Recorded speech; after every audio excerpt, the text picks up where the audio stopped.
Chapter 1. Angin dingin berputar-putar di halaman dan menyambar daun mati terakhir di pohon tung tua. Liandong berlari membawa kotak makanan, dan akhirnya kembali ke istana Yongning. Dibandingkan dengan istana lain di harem, tempat ini terpencil, dan perabotan di istana juga terbilang sederhana. Kandang arang membuat ruangan nyaris tidak hangat. Yansu sedang melakukan pemanasan di kandang arang. Ketika dia melihatnya kembali, dia langsung bertanya, "Makan malam apa hari ini?" Liandong mengeluarkan isi kotak makanan satu persatu, dan berkata, "Ada jamur isi, rebung dan bebek panggang, berbagai macam sayuran tumis, tahu 8 harta, omong-omong, laba hari ini, dan bubur laba." Yansu mengikuti ke meja, "Aku paling suka jamur isi, dan bubur laba di istana juga enak, lumayan." Setelah mengatakan itu, jamur sitek yang diisi dengan 3 makanan lezat dimasukkan ke dalam mulut. Nah, rasanya enak dan kuahnya kental, isian dagingnya harum dan ketan tanpa menghilangkan sedikit rasa kenyal jamur, paling cocok untuk nasi. Tentu saja, ini juga karena kaki dan kaki Loni Sira yang tajam. Jika makanan menjadi dingin saat berjalan perlahan di jalan, rasanya pasti akan sangat berkurang. Hierarki di harem sangat ketat, dan selir berpangkat tinggi memiliki makanan sendiri yang diantarkan oleh pelayan pengawas Sang San, tetapi Yansu hanya cantik, jadi dia hanya bisa meminta orangnya sendiri untuk mengambilnya. Tidak lebih dari 8 kasim dan pelayan istana Yongning, hanya honeysuckle yang dibawa oleh keluarga ibunya yang paling tahu seleranya, jadi setiap kali yang pergi untuk mengambil makanan adalah honeysuckle. "Ngomong-ngomong, Tuan," Liandong berkata lagi, "saya mendengar bahwa ada pesta malam tahun baru malam ini. Baru saja Dewang dari tempat Shizen pergi ke tempat Zhang Chairen dengan membawa tas, dan saya tidak tahu harus mengirim apa." Segera setelah ini disebutkan, Liandong merasa sedih untuk tuannya. Selir memiliki aturan sendiri untuk makanan dan pakaian, status Yansu rendah, jadi pakaiannya tidak bisa dibandingkan dengan selir di atas, tetapi status Zhang Chairen jelas lebih rendah. Tetapi dia bersikeras untuk menyuap para kasim di istana dengan miliknya. "Uang keluarga Natal, dari waktu ke waktu, saya mencari beberapa pakaian, perhiasan, pemerah pipi, guas, del berkualitas tinggi dari berbagai tempat, mencoba untuk menahan tuannya. Aku pikir wanita lain tidak secantik kamu." Dia merendahkan suaranya dengan melankolis, "Jika kita juga dapat memiliki uang cadangan untuk dikelola, sehingga kamu dapat berpakaian lebih baik, kita harus membandingkan semuanya." Yansu tidak peduli, tidak ada gunanya, bahkan jika kamu berpakaian seperti peri, Yang Mulia tidak akan datang malam ini. TSK, ini sudah tahun ketiganya di istana, namun dia bahkan tidak pernah melirik ke sudut jubah kaisar.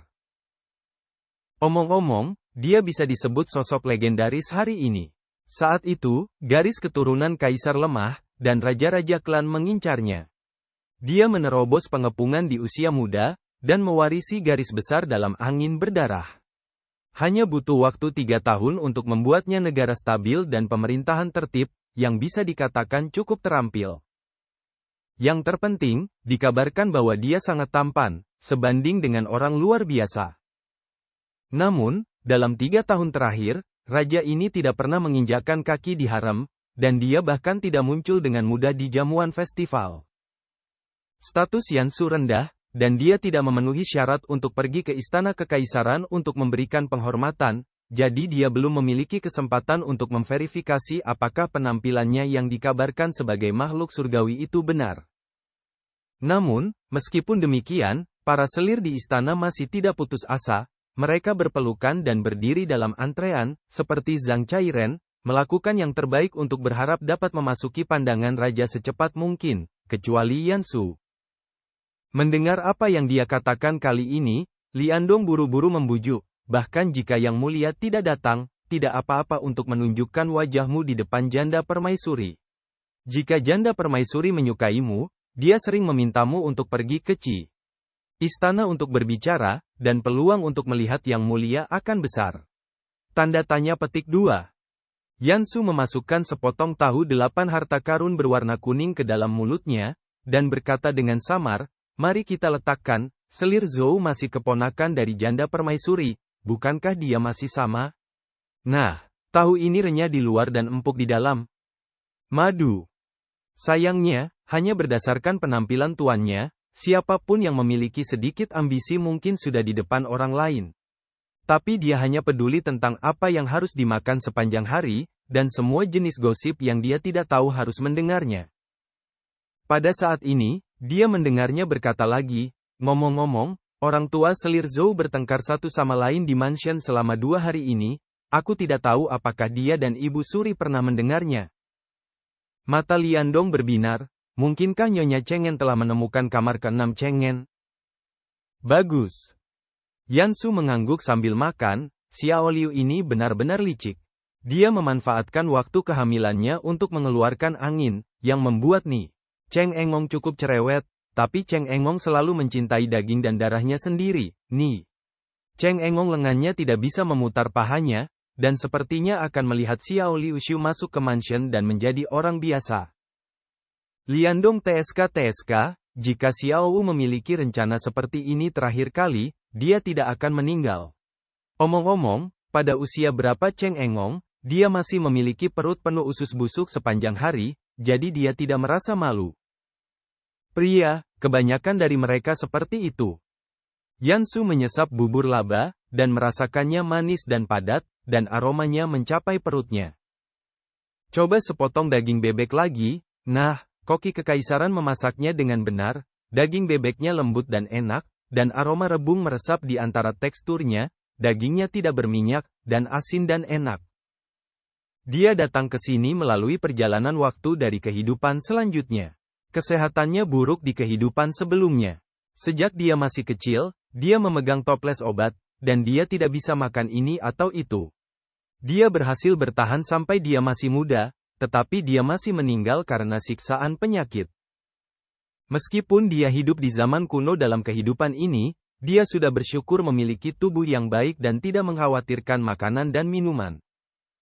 Juga, setelah dia memasuki istana, dia mendapat sistem makan melon, dari waktu ke waktu, dia bisa makan semua jenis melon segar langsung, dan setiap keluarga memiliki sejarah cinta haram rahasia, yang membuat orang kewalahan setiap hari, jangan sebutkan itu. Pada saat ini, sebuah suara sistematis muncul di kepalanya, Xinghua, pewaris Markis Linwu bukanlah miliknya. Yansu hampir tersedak bubur laba, apalagi. Semua orang di ibu kota tahu bahwa Markis Linwu hanya memiliki satu anak laki-laki, yang biasanya sakit seperti bola matanya, tapi itu bukan miliknya. Setelah makan siang, angin dingin di luar bertiup lebih kencang. Yansu sedang makan melon besar dari Marquis of Linwu's Mansion, tapi dia mendengar seseorang di luar pintu bertanya, apakah Beauty Lee ada di sini? Mendengar suara ini, Zhang Chairen yang tadi disebutkan rendong. Status Yansu rendah, dan selir di sebelahnya tidak mau repot-repot berbicara dengannya, dan dia tidak bekerja dengan orang lain. Zhang Chairen ini sangat berbeda, meskipun dia adalah selir berpangkat paling rendah di istana, dia sering datang ke tempat kedua dari belakang untuk menemukan kehadirannya. Semua orang ada di pintu, dan sulit untuk melihat mereka, jadi Yansu melihat Liandong pergi untuk membuka pintu. Benar saja, Zhang Chairen masuk ke kamar dan menyapanya, Saudari Li telah menyelesaikan makannya, saya tidak ada hubungannya dan datang ke sini untuk berbicara dengan Anda sebentar. Yansu tersenyum sopan, silakan duduk, apakah di luar dingin? Untungnya, saya memakai pakaian tebal, tetapi saya tidak merasakannya. Zhang Chairen tersenyum dan perlahan melepas jubah brokat dengan pola gelap yang sangat berharga pada pandangan pertama, dan bahkan meluruskan beludru seputih salju di pinggiran topi sebelum dia duduk di kursi perlahan dan berkata, malam ini adalah perjamuan malam tahun baru, dan saya mendengar bahwa Yang Mulia juga akan hadir. Apakah saudara perempuan saya sudah siap? Saat berbicara, bunga plum emas merah di pelipisnya bergetar, dan matahari yang menyinari ruangan di sore hari begitu terang, sehingga menyilaukan mata orang. Liandong sangat marah. Pria berbakat ini datang ke sini mengenakan jubah baru dan perhiasan baru, bukankah dia sengaja datang ke sini untuk mengolok-olok tuan yang lusuh itu? Tapi Yansu mengerutkan kening, menggosok dahinya dengan lelah, menutup mulutnya dan batuk 2 kali, berpura-pura lemah dan berkata, sayangnya, Aku masuk angin kemarin, dan aku merasa sedikit tidak nyaman hari ini. Aku khawatir aku tidak akan bisa pergi malam ini. Titik. Madu. Tidak nyaman, bukankah dia baru saja menelan semangkuk nasi dan 2 mangkuk bubur panas mentah? Mata Zhang Chairen berbinar, tetapi dia mencoba untuk menutupinya dan berkata, sayang sekali, ini adalah kesempatan langka untuk melihat Senggian. Saya berpikir bahwa jika saudara perempuan saya tidak memiliki perhiasan, saya dapat meminjamkan Anda 2 potong. Petik 2. Yansu menutupi bibirnya dan terbatuk 2 kali. Terima kasih atas kebaikanmu. Aku khawatir aku tidak akan bisa menggunakannya lagi. Mungkin karena dia takut sakit, Zhang Chairen buru-buru bangun dan berkata, kalau begitu saudari sedang istirahat, jadi aku tidak akan mengganggumu. Setelah berbicara, dia mengenakan jubah beludru cerpelai yang baru dibuat lagi, dan membawa pelayan keluar dari pintu. Ruangan itu sunyi, dan Liandong memandang Yansu dengan hati yang hancur. Tidakkah kamu mendengar bahwa Yang Mulia akan pergi malam ini? Kesempatan apa? Mengapa kamu berpura-pura sakit? Yansu tidak peduli, saya dibawa bahkan jika saya pergi, ada sekitar 10 orang di antaranya, Yang Mulia tidak dapat melihat orang lain. Dapatkah Anda melihat saya? Daripada menonton para selir yang membosankan itu berlomba-lomba mencari bantuan, lebih baik tinggal di rumah dan terus makan melon. Kisah cinta Nyonya Lin Wuhu baru saja mencapai babak pertama, dan itu mengasyikkan. Tapi Liandong berkata, kamu adalah harapan rakyat Kabupaten Ande. Telah ada seorang ratu dalam sejarah kabupaten kami, bagaimana kamu bisa begitu merugikan diri sendiri dan merugikan diri sendiri? Yan Shu. Dia hanya ingin menjadi ikan asin yang bahagia, tidak tahan dengan belenggu moral yang begitu berat, oke? Namun, sebelum dia dapat berbicara, dia melihat pelayan kecil Lian Xin memasuki ruangan dan berkata, cantik, baru saja janda permaisuri datang untuk memesan, dan Yang Mulia akan berada di sini malam ini. Harap pastikan untuk menghadiri perjamuan malam tahun baru di Aula Roui. Yan Shu. Ini bagus, bahkan jika Anda ingin bermalas-malasan. Senja sudah bersama, lentera baru saja menyala, dan taman istana sangat cemerlang. Tinggal di tempat terpencil dengan status rendah dan tidak ada kursi tandu untuk dinaiki, Yansu berjuang sampai ke Aula Roui dalam angin dingin, wajah kecilnya memerah karena kedinginan. Untungnya, kehangatan di aula segera menghilangkan rona merahnya, membuat kulitnya terlihat bagus. Karena berita kunjungan pribadi Yang Mulia, para selir datang sangat awal malam ini, semuanya berkepala emas dan berwajah perak, dan mereka sangat cantik. Bahkan Zhang Chairen berpakaian lebih megah daripada saat mereka bertemu di sore hari, pakaian istana yang berkerumun dengan pola plum emas, cabang emas, batu mulia, bunga, kupu-kupu dan jepit rambut mutiara, bibir merah cerah, terlihat sangat menarik. Sebaliknya, Yansu mengenakan jaket dan rok berwarna kelabu tua dengan garis-garis tipis, dan dia hanya mengenakan gelang mutiara di sanggul rambutnya, yang tampak sedikit menyedihkan. Liandong sangat tidak berdaya, dia ingin mendandani tuannya dengan baik, tetapi Yansu bersikeras dengan riasan tipis, sangat tipis sehingga dia tidak memiliki rasa kehadiran, jadi dia tidak punya pilihan selain melakukannya. Pada saat ini, Yansu sedang duduk hampir di akhir perjamuan. Dibandingkan dengan para selir yang ada di depannya dengan riasan tebal, dia benar-benar tidak memiliki rasa kehadiran. Namun, Zhang Chairen di meja yang sama berbeda, Liandong dapat dengan jelas merasakan bahwa selir Zhou, selir Ning dan yang lainnya menatapnya dengan sengaja atau tidak sengaja.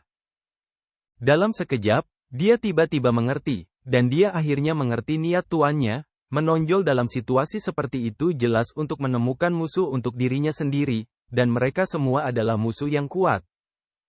Zhang Chairen sangat berani. Namun, Zhang Chairen sendiri sepertinya tidak merasakannya. Saat ini, dia sedang duduk tegak, dengan pinggang tegak, dan dia memasang postur terbaiknya dan menunggu pengemudi kekaisaran datang. Sebaliknya, Yansu hanyalah palsu, mendengarkan melon sistem sambil melihat kue-kue di atas meja, bertanya-tanya kapan mereka bisa mulai makan. Nah, kue-kue untuk jamuan seperti ini sekilas berbeda, kue teratai ini memang menarik.